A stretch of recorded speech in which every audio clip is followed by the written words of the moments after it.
Hey everybody, this is Angela Savage, the daughter of IndyCar driver Swede Savage. It's time to watch stories from motorsports. My buddy, Doug Kenny, loves to share the journey of people in racing, and he is an amazing dude. Drivers, owners, fans, and team members, watch the SFM podcast. Hey everybody, this is Doug Kenny from Stories from Motorsports. I'd like to thank my buddy Josh Mabe for the YouTube work he did years ago that inspired me to create this platform. I'd like to thank my buddy Victor Sifton for convincing me to get back into it after my hiatus from 2017 to 2019. I have a very special treat for you all today with an amazing journey from an amazing racing figure. Drivers, start your engines.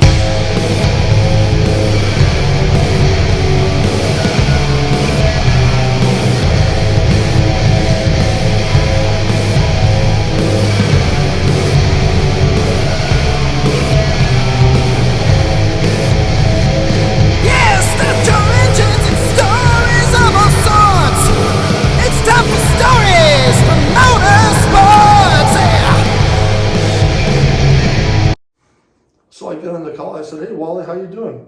He goes, "You ready?" And I'm like, "Ready?"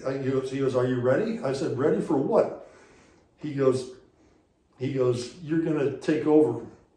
He goes, "It's your job." He goes, "I'm retiring, and you're the guy."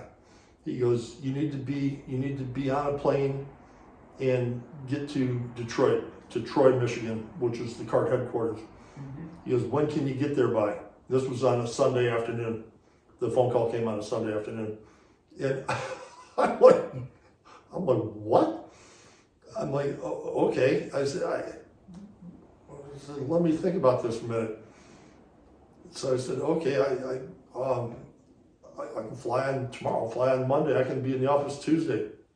I can be there Tuesday. And damn, I mean, that's literally how quickly that happened.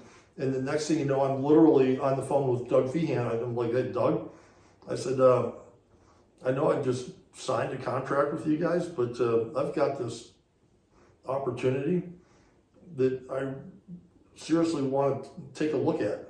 I said, it's a really good opportunity, and I'm serious about it." He goes, "Let me think about it." And I said, "All right." And he goes, "What are you doing for dinner later?" Because he knew I was in Troy. Doug lived in Birmingham, Michigan, so they're just adjacent townships in the Detroit area.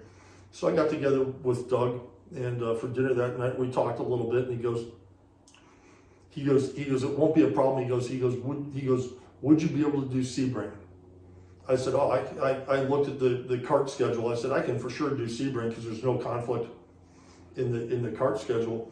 I said, "I could do that." I said, "But I know there's some conflicts. I don't know that I could do, carry on and do all the races with Corvette. I don't think I could do both."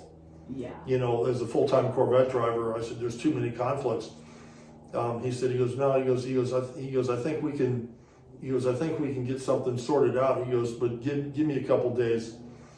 I said, "All right." So I went back to the kart people. I said, "I'm going to have to figure out my contract situation with Corvette."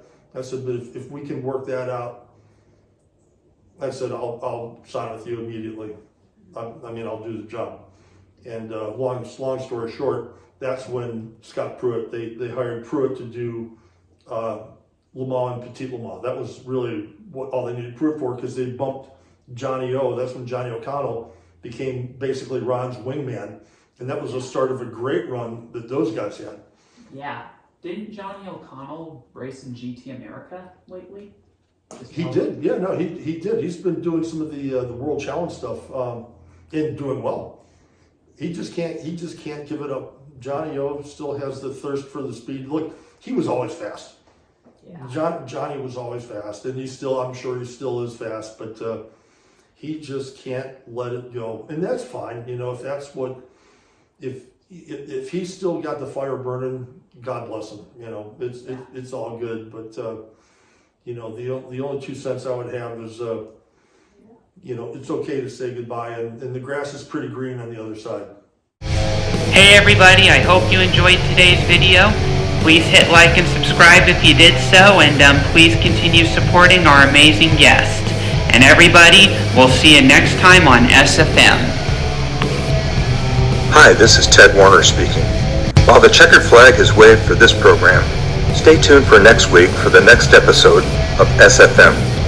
Thanks to Doug Kenny for what he does for motorsports.